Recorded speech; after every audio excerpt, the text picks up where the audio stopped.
What is going on, guys? This is FPS here, and I know you might be surprised on what you're looking at. This is actually Dead by Daylight. If you haven't played Dead by Daylight yet, it's pretty much a killer versus survivor game where the survivors have to finish 5 generators and open the main doors to escape while the killer tries to kill them. It's an extremely fun game, but the reason that you're watching this in the background is for a reason. Now, I've been having a lot of fun on Dead by Daylight. It is extremely competitive, and it is something that I'm really into because I love learning games. But the reason that I wanted to put this in the background on my video is because it taught me a very important lesson that I made with most other games that I play competitively. And that is that I tend to burn out on games, especially when they're brand new. So if you're anything like myself and you play Valorant, I'm sure a lot of you want to become the best possible player that you can be. So you tend to put in mad hours playing the same game over and over again. And sometimes you play whether you're tilted or you play whether you have friends on or not. And that is one of the biggest mistakes you can do. And trust me on this. I will 100% back this up, that whenever you play a game non-stop, no matter how much you like it, you will eventually burn out. And if it might not mean that you're going to stop liking the game, because I never stop liking Valorant. There's never been a day where I don't feel like playing Valorant despite how I play, but it does affect your gameplay somewhat. Okay, so there's going to be days where even though you feel like playing Valorant, you've been playing so much of it and you've been getting kind of tilted at it, or you've been getting kind of annoyed at certain things, and you're going to play bad.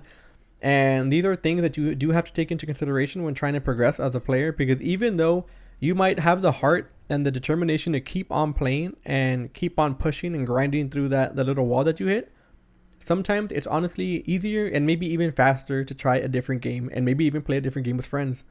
Now, Dead by Daylight is somewhat of a party game. It is not meant to be taken competitively, but there is a competitive side of the community to that game.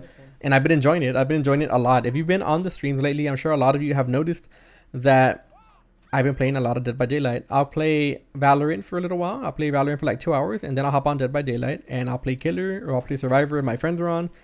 And it's honestly been a very refreshing experience for me. I feel like I've been playing a lot better on Valorant whenever I do play.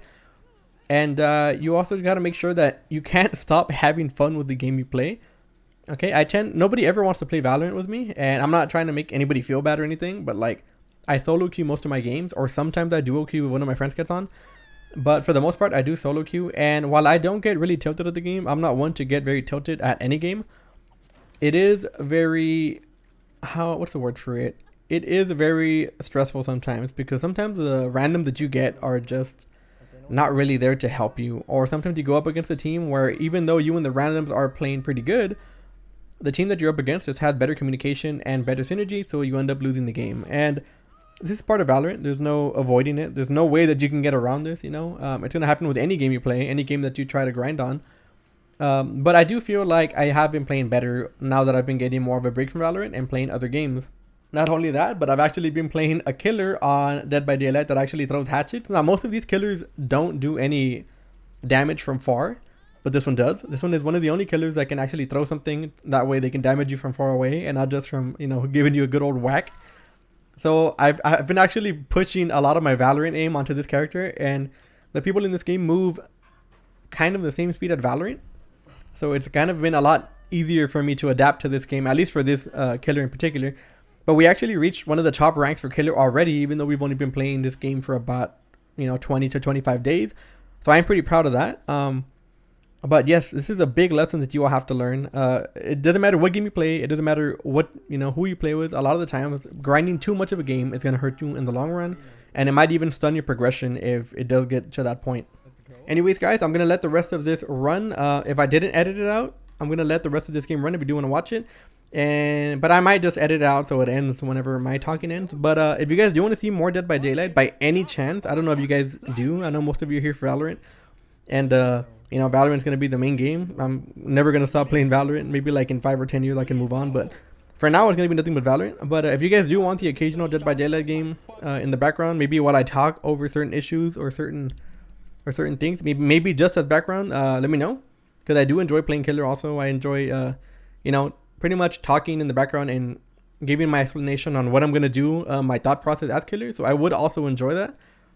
Also, I've been thinking of a series where I kind of go back to my old VODs or my old clips, and I kind of dissect exactly what I was doing during that clip and try to give you all the mental breakdown for that. So that is also something I've been thinking about. So let me know in the comments below what you guys think. Anyways, guys, I hope you all enjoyed this short video. I hope you all get something out of it, and I hope you all don't burn out on a game like I did, because I did that with Siege, I did that with Gears of War, I did that with a lot of games before. So it is a lesson that I've learned with my many years of playing video games. Anyways, guys, this has been FPS Care. Thank you so much for staying to the end. Drop a like if you liked the video, drop a dislike if you didn't like it. If you're not subbed already, make sure to do so for more Valorant videos and more overall discussions on Valorant. This is FPS Care, and I will see you all in the next one, boys. Take it easy.